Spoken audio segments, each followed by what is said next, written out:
वंदे मातरम बेटा। आप लोगों का स्वागत है वापस अपनी क्लासेस के अंदर। आज जैसे आप लोग थंबनेल देख रहे हैं किस चीज का, आज अपन स्टार्ट करने वाले हैं मेंसुरेशन पार्ट। मेंसुरेशन का टॉपिक, मेंसुरेशन यानी क्षेत्र मिति। क्या कहते हो आप इसको? क्षेत्र मिति।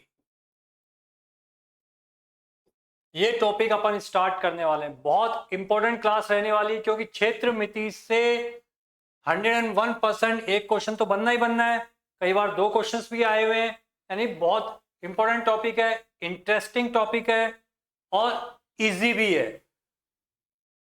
और नॉन मैथ साइंस वालों के लिए अगर बिल्कुल जीरो से भी अगर आज शुरुआत करेंगे इस टॉपिक की तो 2 क्वेश्चंस आप आराम से उठा सकते हो। इसलिए बहुत तसल्ली से, बहुत ईमानदारी से, ऑनेस्टली इस चीज को देखना, सुनना, समझना बेटा आप लोगों। मेंसुरेशन यानी क्षेत्र मिति। और जैसे इसने मैंने कोटेशन में भी लिखा है, गणित के बिना हमारा संसार अधूरा है। ये इस टॉपिक के ऊपर बिल्कुल ये बात फिट बैठती है कि गणित के बिना हमारा संसार अधूरा है। क्योंकि इस मेंसुरेशन, इस क्षेत्र मिति के अंदर अपन जिन जिन चीजों का अध्ययन करने वाले हैं, जिन जिन चीजों का डिस्कशन करने वाले हैं, वो सारी आपकी डेली लाइफ से रिलेटेड है। आई बात में, डेली लाइफ से रिलेटेड है। बहुत इंटरेस्टिंग टॉपिक है, इसलिए इसको बहुत ऑनेस्टी से, बहुत ईमानदारी से अपन इसको करना और आप लोग भी समझना। ठीक है, जैसे टॉपिक का नाम ही बेटा आपके पास क्या है? क्षेत्र मिति।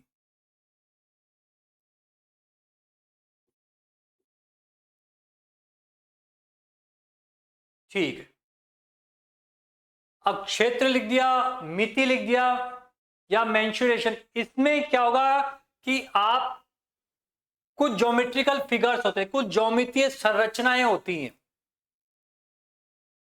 जो आपकी डेली लाइफ में, डेली यूज में आप उनको काम में लेते हो।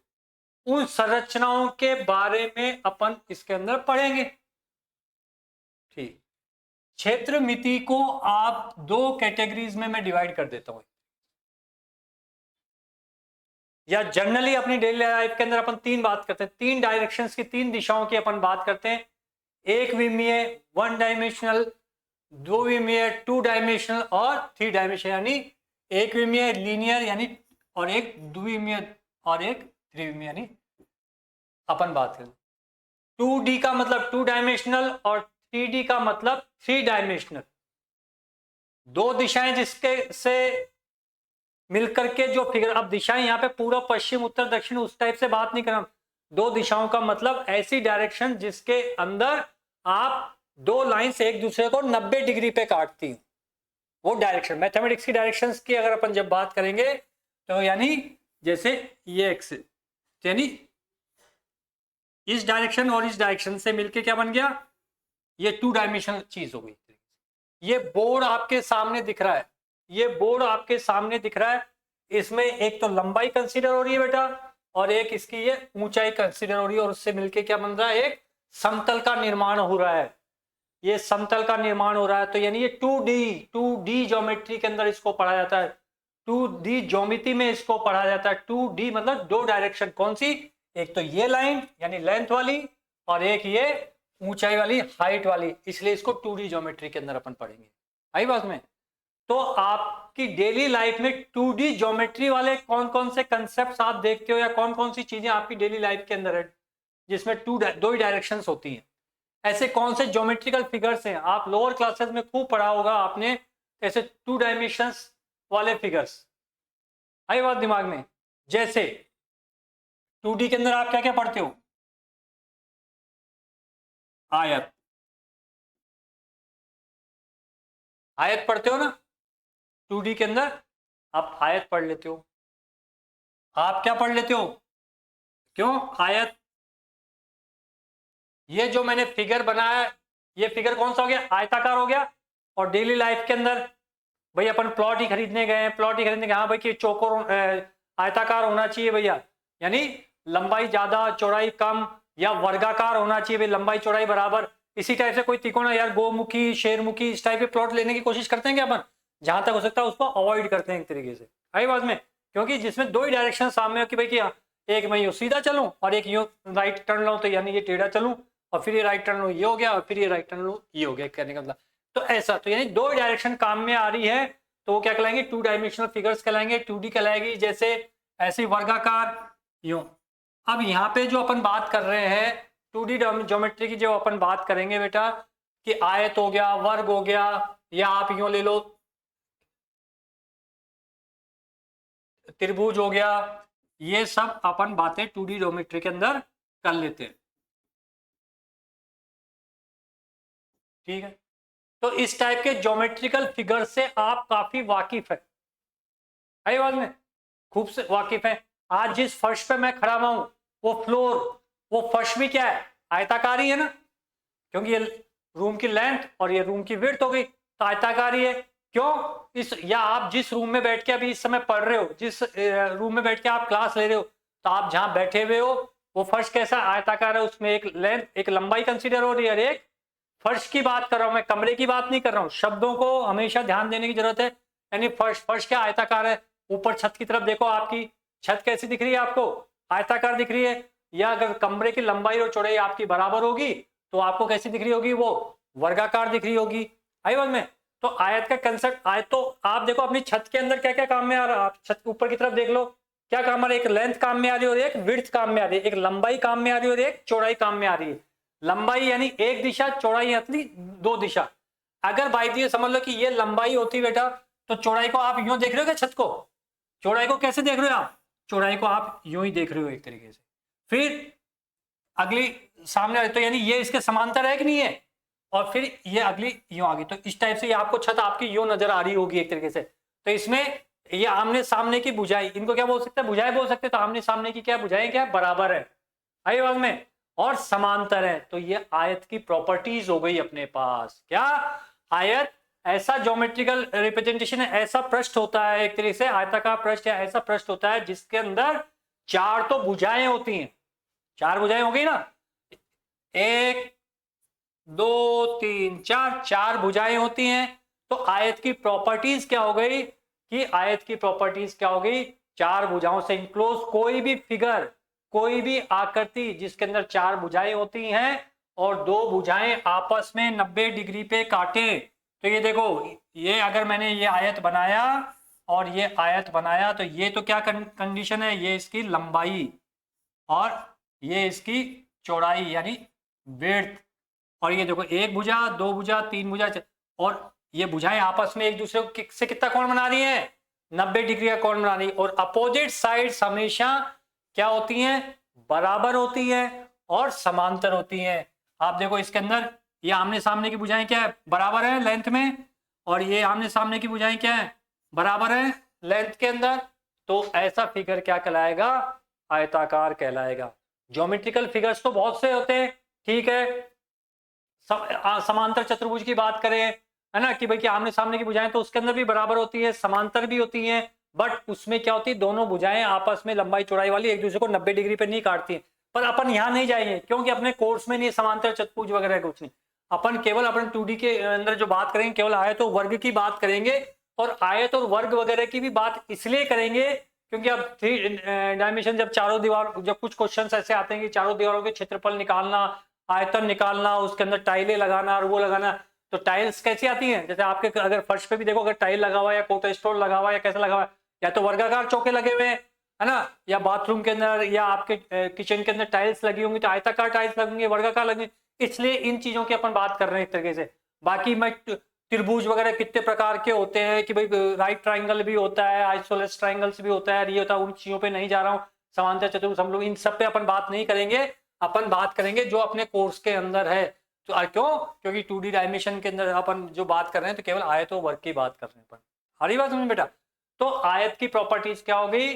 चार, जिसके अंदर चार भुजाएं होती है, अपोजिट साइड, विपरीत भुजाएं एक दूसरे के समांतर होती हैं और उनके बराबर होती हैं, आपस में बराबर होते। तो ऐसा फिगर क्या कहलाता है? आयत कहलाता है आपके पास। तो आयत की अगर जब अपन बात करें तो ये आयत हो गया जिसके अंदर आमने सामने की भुजाएं बराबर हों, यानी अब इनके कोनों को कुछ नाम तो देना पड़ेगा, कुछ नेमिंग इन पॉइंट्स को कुछ नाम देना पड़ेगा। प्लॉट खरीदा अपन ने, प्लॉट खरीदा तो उसके कॉर्नर ये ए बी सी डी की लंबाई चौड़ाई कहीं से तो नापना शुरू करोगे ना, तो ये फिगर हो गया एक तरीके से। ठीक है, अब बेटा अपन इन ज्योमेट्रिकल फिगर्स की जब अपन बात करते हैं, ज्योमेट्रिकल फिगर्स की इनकी जब अपन बात करते हैं, इन ज्योमेट्री की जब अपन बात करते हैं, तो इस यहाँ पे क्यों कर रहे हैं, क्योंकि क्षेत्र मिति के अंदर अपन क्या पढ़ने वाले हैं, क्षेत्र मिति में क्षेत्रफल के बारे में बात करेंगे और एक आयतन के बारे में बात करेंगे। किन दो चीजों के बारे में बात करेंगे, एक तो क्षेत्रफल और एक आयतन। ये दो चीजों के बारे में अपन बार बार डिस्कस करेंगे, क्षेत्रफल और आयतन। अब क्षेत्रफल और आयतन की जब बातें होंगी तो क्षेत्रफल क्या होता है ये भी अपने को मालूम होना चाहिए, है ना, और आयतन क्या होता है ये भी आपको मालूम होना चाहिए। तो अभी केवल क्षेत्रफल की जब मैं बात करूं तो क्षेत्रफल का मतलब कोई भी बंद आकृति, कोई भी बंद आकृति कितना स्थान घेर रही है, उसका जो एक पृष्ठ होता है वो कितना स्थान घेरता है, वो क्या कहलाता है, क्षेत्रफल कहलाता है। कि कोई भी बंद आकृति कोई कितना स्थान, जैसे कहने का मतलब ये है कि मान लिया कि मेरे हाथ में बेटा ये फोन है, ये फोन है। अब देखो चलो ये फोन का शेप कैसा है, आयताकार है ना, देखो ये लंबाई आ गई, ये चौड़ाई आ गई, फिर ये वापस लंबाई आ गई, ये चौड़ाई आ गई, और ये आमने सामने की भुजाएं दोनों बराबर है, ये आमने सामने की भुजाएं दोनों बराबर है ना, तो ये आयताकार पीस हो गया एक तरीके से। ठीक है, अब क्षेत्रफल का मीनिंग क्या होता है, अगर बाय द वे मैंने कि मेरी हथेली पे अगर मैंने इसको यूं रखा है ना, तो ये क्या हो गया, एक बंद फिगर हो गया, ये बंद फिगर हो गया। तो मैं क्या बात कर रहा हूं, इस ये जो फोन के इस सरफेस की बात कर रहा हूं केवल, आई बात में, तो ये बंद फिगर हो गया। और तो यानी ये कितना स्थान घेर रहा है, मेरी हथेली कितना घेरी, तो यानी ये इसका एरिया आ जाएगा, ये इसका क्षेत्रफल आ जाएगा, इस सरफेस का क्षेत्रफल आ जाएगा, भाई कितना स्थान ऑक्यूपाई कर रहा है, कितना स्थान ये घेर रहा है, आई बात में। तो कहने का मतलब ये कि क्षेत्रफल ऐसी बंद आकृति कि वो कितना स्थान घेरती है, तो वो क्या कहलाता है बेटा, उसका क्षेत्रफल कहलाता है। तो जब अपन आयत के क्षेत्रफल की बात करते हैं तो आयत का क्षेत्रफल क्या होता है,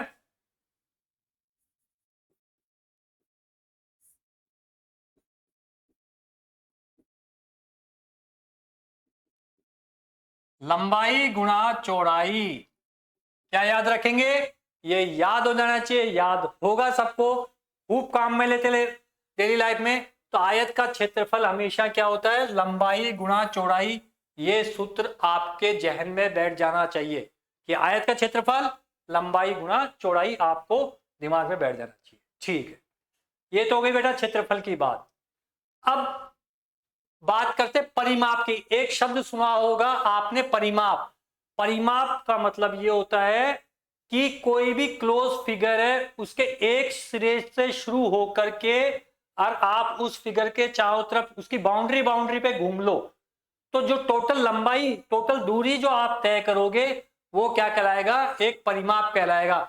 जैसे अगर मैं इस बोर्ड की बात करूं कि इस बोर्ड का परिमाप कितना है, बोर्ड तो कैसा बेटा, ये आयताकार बोर्ड है, ये उसकी लेंथ है और ये उसकी विड्थ है, तो इसका क्षेत्रफल निकालना। क्षेत्रफल का मतलब कि अब जैसे अपने मान लिया कि जैसे अपने दिवाली आने वाली है ना, अगले महीने बाद जब दिवाली आएगी तो आप घर में पुताई कराओगे, तो आता तो क्या कहता है कि भाई पुताई तो क्या ठेका, क्या कहता है भाई कि निकाल लेंगे, जो माप जोप करता है कि नहीं करता एक तरीके से, तो कैसे निकालता है, दीवारों की, चारों दीवारों के निकालने लगता है। एक दीवार की कैसे रहेगा कि लंबाई गुणेगा, लंबाई गुणा चौड़ाई गुणेगा, तो क्षेत्रफल निकालता है। तो यानी कितना पेंट उस दीवार पे लगाया वही क्षेत्रफल हो गया उसका। ठीक है, अब बात आती है परिमाप की।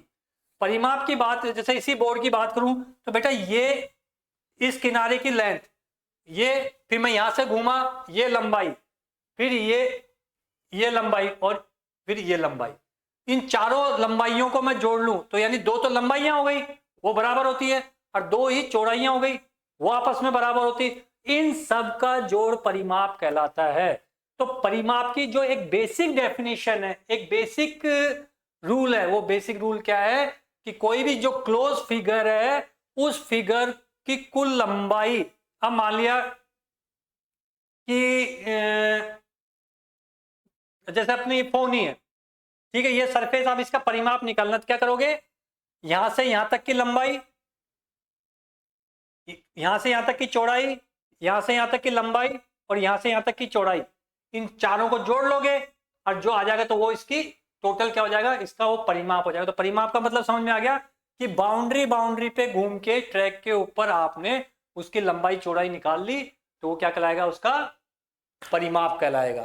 तो अब जब आयत के परिमाप की बात करेंगे अपन, आयत का परिमाप,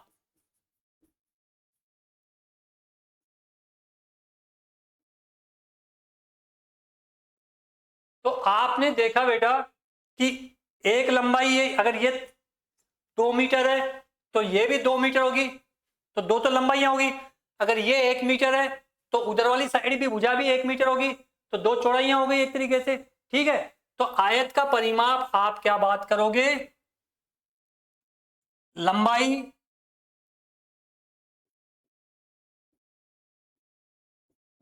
प्लस चौड़ाई, ये लंबाई और ये चौड़ाई जोड़ ली, और फिर वो लंबाई और वो चौड़ाई चौड़ाई, तो वो तो बराबर ही आएंगे। तो इसका मतलब इसको क्या कर दूं, 2 से गुणा कर दूं क्या,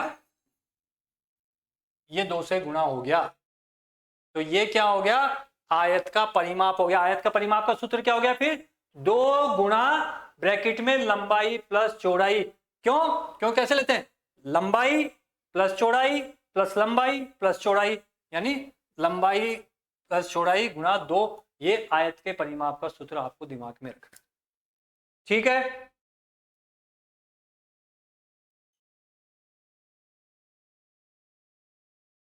अब बात करते हैं बेटा, जैसे मान लिया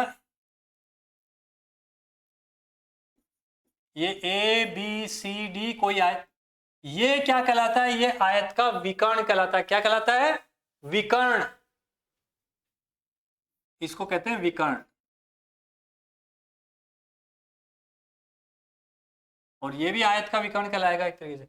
तो किसी भी आयत में 2 विकर्ण संभव है।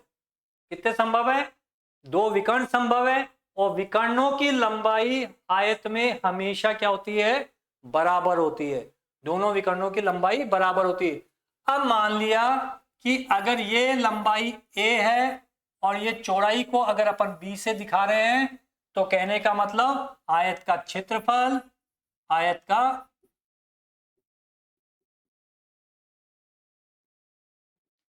क्षेत्रफल क्या हो गया, a गुणा b, लंबाई गुणा चौड़ाई। आयत का परिमाप क्या हो गया, आयत का परिमाप क्या हो गया बेटा, 2 गुणा लंबाई यानी a प्लस b, लंबाई प्लस चौड़ाई, आई बात में।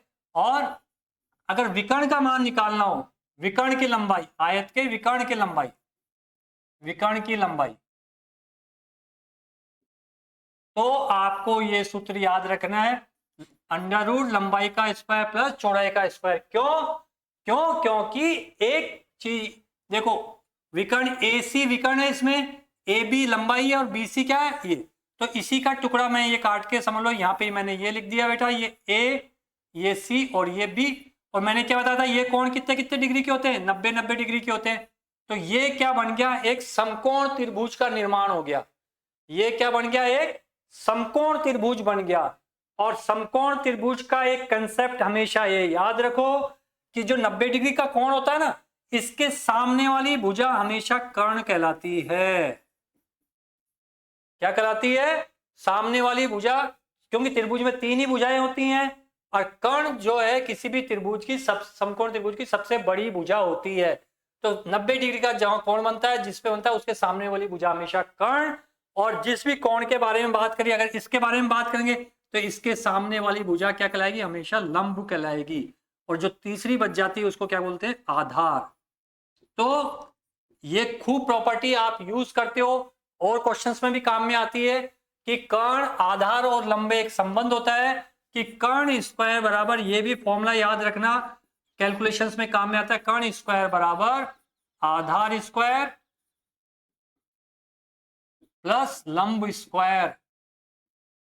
ये आपको याद रखना है, या कर्ण स्क्वायर का सिंबल हट जाएगा तो ये किस में आ जाएगा, वर्गमूल का चाहिए। तो कर्ण बराबर क्या हो गया आपके पास, वर्गमूल आधार स्क्वायर प्लस लंब स्क्वायर, यानी आधार की लंबाई और लंब की लंबाई का ये कर्ण। कभी आधार कर्ण दे दे तो ये आधार पूछना, तो ये लंब उधर चला के माइनस। कहने का मतलब ये चार सूत्र तो खैर बहुत इंपॉर्टेंट है, इसको आपको याद रखना ही रखना है। हरी बात समझ में, ये आपको ध्यान में रखना है। अब देखो बेटा,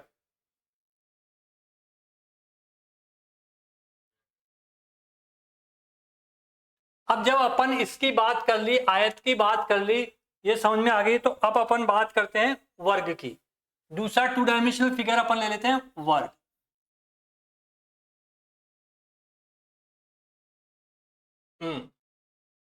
ए B C D, A B C D ऐसा फिगर जो बनेगा, ये क्या बनेगा? वर्ग बनेगा।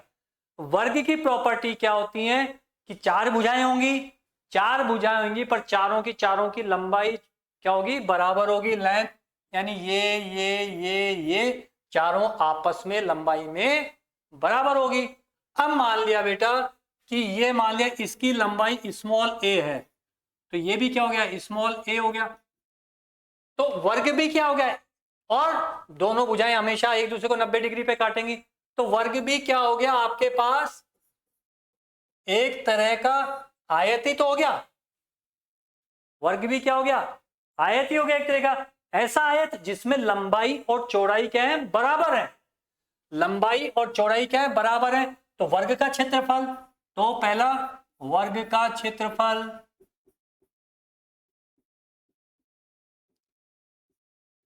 अब आयत का अपन ने क्या याद है? लंबाई गुणा चौड़ाई, ठीक है। तो लंबाई गुणा चौड़ाई यानी ए गुणा, और चौड़ाई भी क्या है? ए गुणा ए यानी ए स्क्वायर। और ए क्या है? ए को क्या कह रहे हो आप? भुजा ही तो कह रहे हो, ये क्या है? भुजा है ना, इसलिए आप वर्ग का क्षेत्रफल क्या कर देते हो? भुजा की घात दो, यानी भुजा स्क्वायर, यानी जो भुजा दे रखी हो उसका वर्ग कर दो, तो क्या आ जाएगा? वर्ग का क्षेत्रफल आ जाएगा। ये वर्ग का क्षेत्रफल हो, ठीक है साहब। अब बेटा बात करते हैं अपन वर्ग का परिमाप। वर्ग का परिमाप,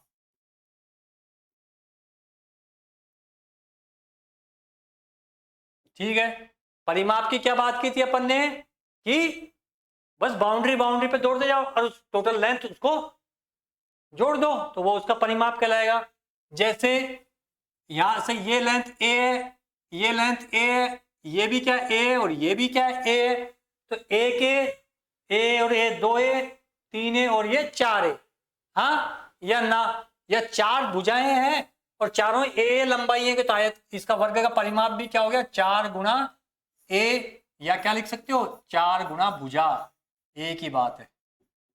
तो ये क्या हो गया बेटा? वर्ग का परिमाप का सूत्र हो गया चार ए या चार गुणा भुजा, या तो ये वाला लिख दो या इस फॉर्म में लिख दो, एक ही बात है। तो चार गुणा ए या चार गुणा भुजा, ये आपका क्या हो गया? वर्ग का परिमाप हो गया। अब बात करते हैं वर्ग के अंदर भी क्या होते हैं? दो विकर्ण होते हैं, एक विकर्ण यूं और एक विकर्ण यूं। अब वर्ग का विकर्ण निकालना हो, अब वही दिमाग लगाओ पाइथागोरस थ्योरम वाला, वर्ग के विकर्ण की लंबाई, वर्ग के विकर्ण की लंबाई,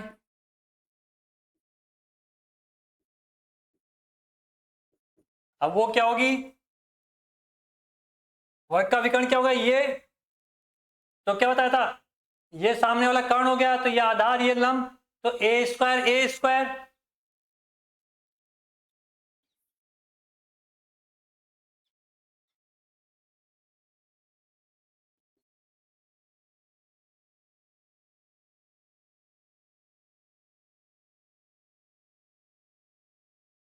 तो ये सूत्र आपको याद रखना है, वर्ग की विकर्ण की लंबाई रूट टू ए स्क्वायर, या ए स्क्वायर का अंडर रूट से पूरा पूरा निकल गया तो रूट टू, और ए बाहर है रूट के, या रूट टू भुजा। ये क्या हो गया बेटा? वर्ग के विकर्ण की लंबाई हो गई। ये सूत्र आपको वर्ग के लिए दिमाग में रखने हैं कम से कम।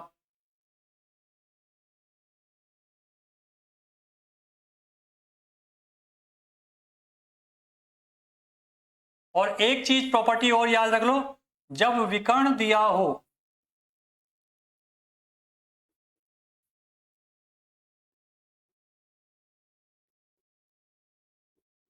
विकर्ण दिया हो तो वर्ग का क्षेत्रफल,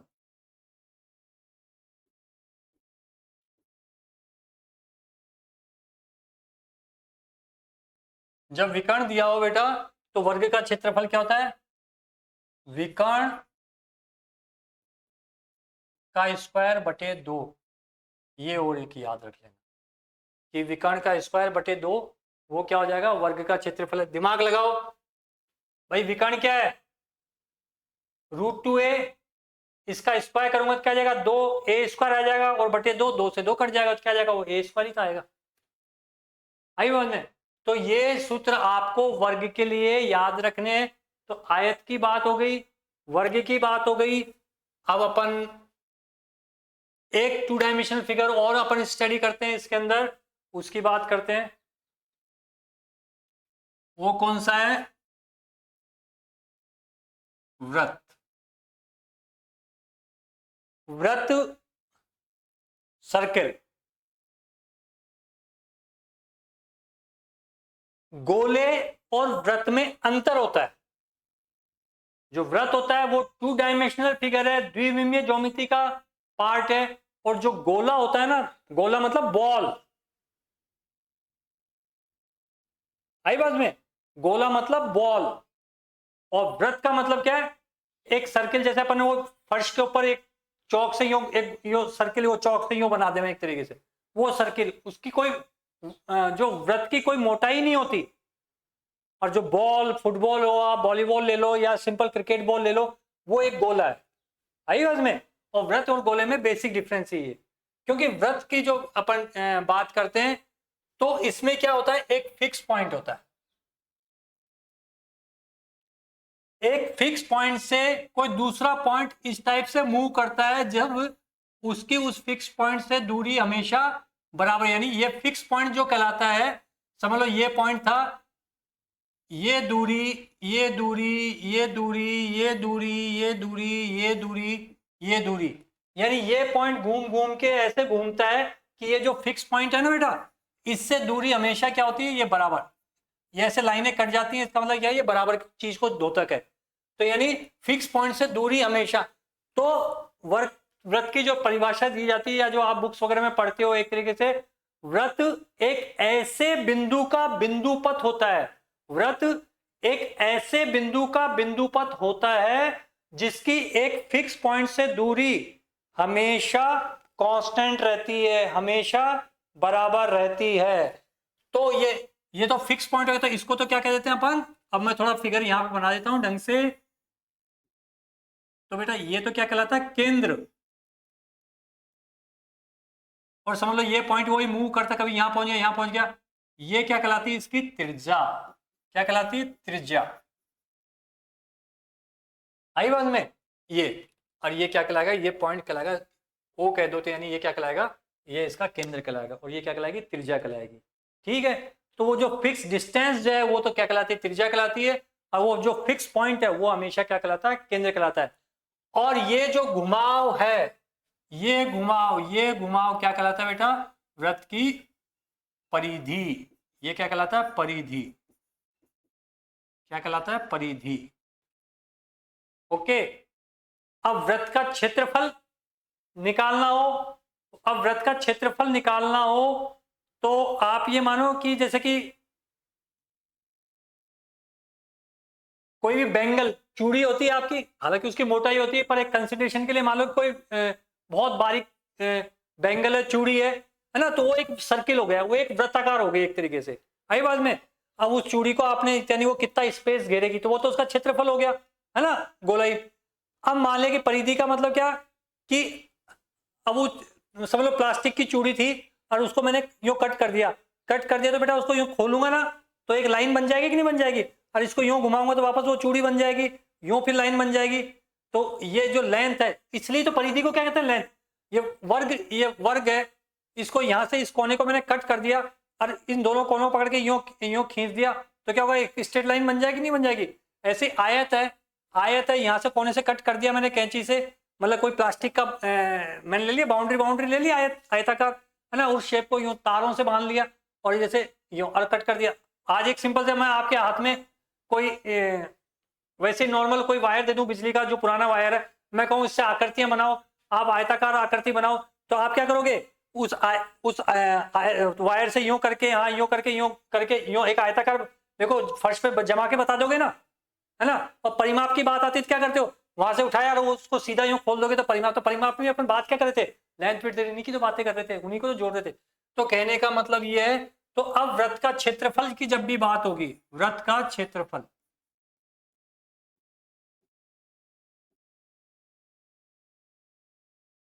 वो क्या होता है बेटा, पाई आर स्क्वायर, और आर क्या है यहाँ पर, त्रिज्या, वो आर फॉर रेडियस होता है इसलिए आर से डिनोट कर देता है, उससे कोई फर्क नहीं पड़ता।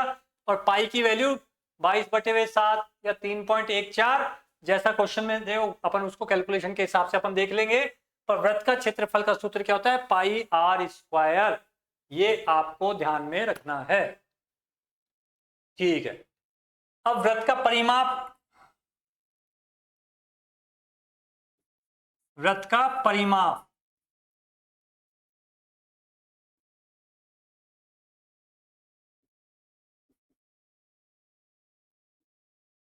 तो बेटा परिमाप और परिधि एक ही बात है, ये परिधि या परिमाप एक ही बात है।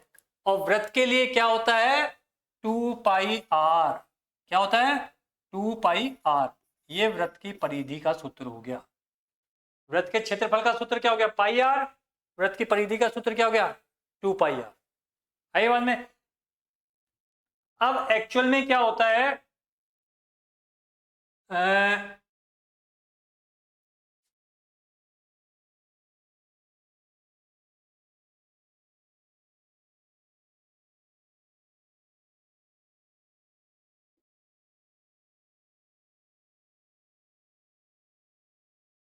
वृत्त के अंदर ये बन गए 4 क्वाड्रेंट्स बन गए ना, 4 पार्ट्स बन गए ना, 1 2 3 4, ये सारे सारे कितने, 90 डिग्री के हैं एक तरीके, कितने कितने डिग्री के हैं, 90 डिग्री के हैं बेटा।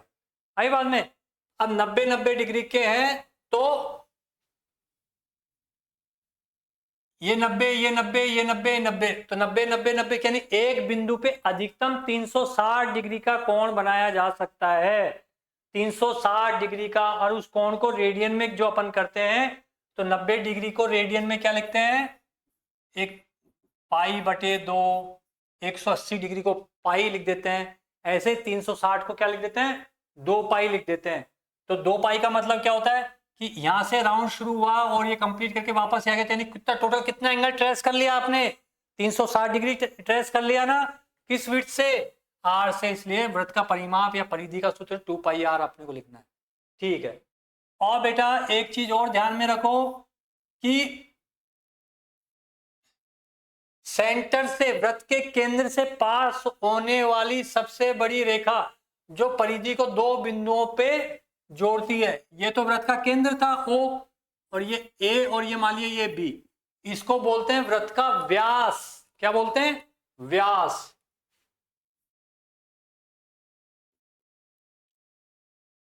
और यहां से यहां तक की दूरी क्या है, त्रिज्या, और यहां से यहां तक की दूरी भी क्या, त्रिज्या।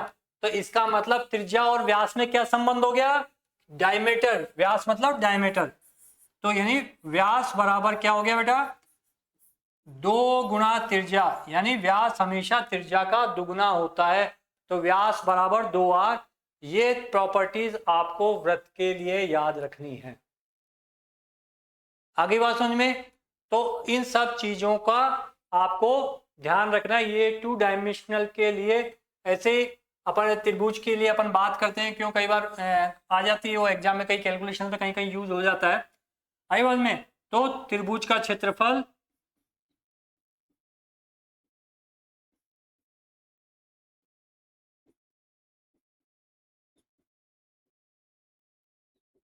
एक बटा दो आधार गुना ऊंचाई, ये थोड़ा सा,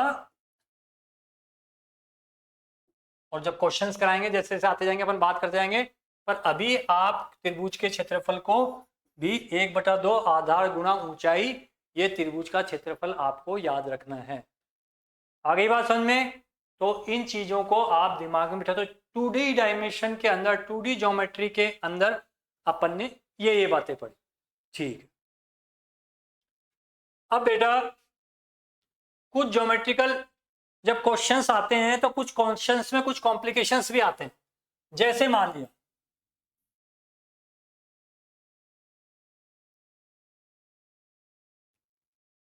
ये आपको कह दिया कोई आयताकार मैदान है, जब अपन क्वेश्चंस करेंगे तो ये लैंग्वेजेस आएंगे उसके अंदर।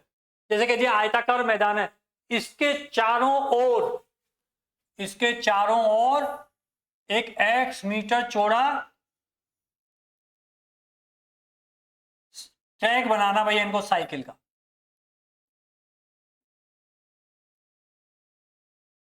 क्या बनाना है? साइकिल का ट्रैक बनाना है। आयताकार मैदान के चारों ओर साइकिल का ट्रैक बनाना है। अब मान लिया बेटा इसकी लंबाई तो a थी और मैदान की चौड़ाई कितनी थी? b थी। a और b मान लिया। और जब ठेका पास होगा तो ये तो बताना पड़ेगा ना कितना चौड़ा ट्रैक बनाना है अपने को। तो ये मान लिया x मीटर, इसकी क्या मान ली? x मीटर हमारी चौड़ाई।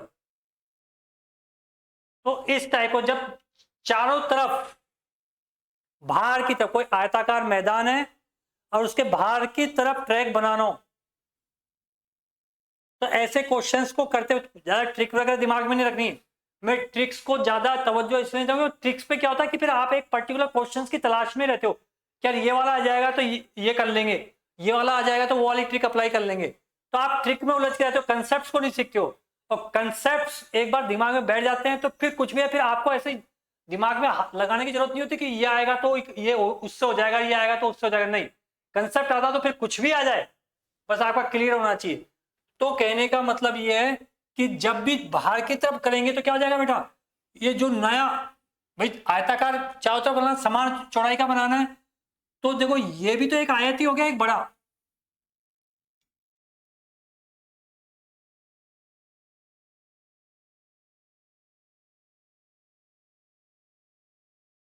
तो बेटा ये भी तो क्या हो गया, एक आयत हो गया ना। ये रास्ता अपन जो बना रहे हैं ये भी तो एक आयत हो गया, और अंदर एक आयत और है, ये एक अंदर आयत है। ये तो मैदान था और ये रास्ते समेत यूं होगा, तो ऐसा बड़ा सा दिख रहा है अपने को। तो ऐसे क्वेश्चंस को करते वक्त कुछ नहीं करना, और आपको कह दिया केवल किसका एरिया निकालना है? आपको इस रास्ते रास्ते का एरिया निकालना है। भाई जो ठेकेदार आएगा उसको कहेंगे ना कि भाई, तो कह देगा ना कि भाई मैं तो साहब 25 रुपए स्क्वायर फीट के हिसाब से बनाऊंगा, या 25 रुपए स्क्वायर मीटर के हिसाब से मैं खर्चा लूंगा। तो फिर आप क्या ये स्क्वायर मीटर तो कह दोगे सर हाँ ये लंबाई ये चौड़ाई पूरे क्षेत्रफल निकाल के थोड़ी उसको पैसा दे दोगे। गवर्नमेंट इतना तो ऐसे थोड़ी दे देगी। वो क्या करेगी, केवल इतने इतने भाग का ही तो पैसा देगी कि जितना बनाया। तो आपको एरिया निकालना आना चाहिए। तो जब भी किसी मैदान के चारों तरफ लैंग्वेज ये आ जाए, किसी मैदान के चारों तरफ कोई समान चौड़ाई का कोई रास्ता बनाना है तो वो चौड़ाई x है। तो अब देखो करने का तरीका कुछ नहीं करना, दो रेक्टेंगल बना लो, दो आयताकार मैदान बना लो। एक तो बड़ा मैदान तो पूरा इसको मान लो, तो बाह्य मैदान और अंदरूनी मैदान यूं मान लो। ये वाला तो हो गया बाह्य मैदान और ये वाला हो गया अंदरूनी मैदान। तो बेटा देखो बाह्य मैदान,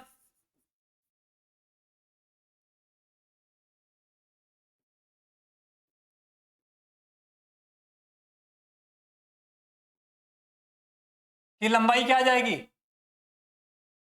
यहां से यहां तक की तो a है, और बेटा ये कितनी है? ये x लिया ना, और इधर भी कितनी है? ये x। तो इस a में x तो इधर बढ़ गई और x इधर बढ़ गई, तो 2x बढ़ गई ना। तो नए बाह्य मैदान की लंबाई तो क्या हो गई? a plus 2x।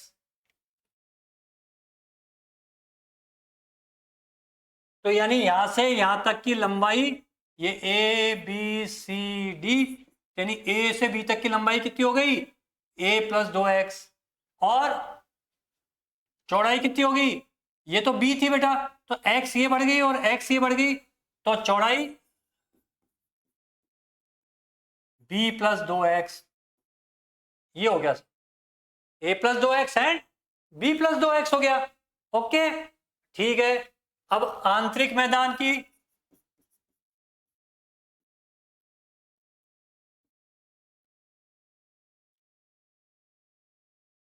लंबाई वो क्या दे रखी है ए, और चौड़ाई क्या दे रखी है आपको, ये बी। बस अब मान लिया इस बड़े वाले क्षेत्रफल में से ये छोटे वाला क्षेत्रफल माइनस कर दूं तो केवल ये क्षेत्रफल ही तो बचेगा। तो रास्ते का क्षेत्रफल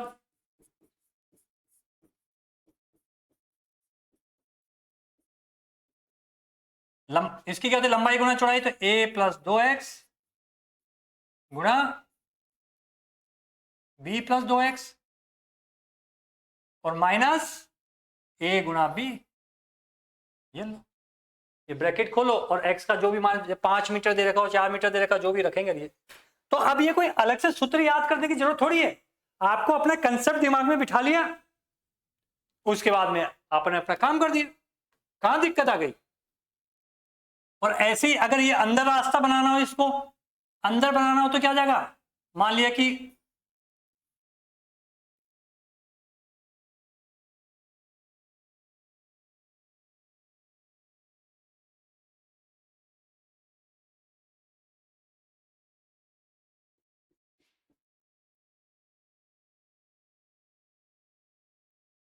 अब ये मैदान ये था और अंदर की तरफ कोई है ना कि यार बच्चे हैं, छोटे हैं यार, बाहर तो खेलेंगे तो कोई गाड़ी घोड़ा आ जाएगा, तो अंदर ही ट्रैक बना देते हैं गार्डन में आजकल शहरों के अंदर। ठीक है, तो ये अंदर की तरफ, तो यानी अगर ये बाहरी लंबाई बेटा ए और बी दे रखी है, तो अब अंदर की लंबाई कितनी हो जाएगी, इधर से एक्स कम, इधर से एक्स कम, तो क्या हो जाएगा, ए माइनस 2x हो जाएगी लंबाई, और चौड़ाई क्या हो जाएगी, बी माइनस 2x हो जाएगी।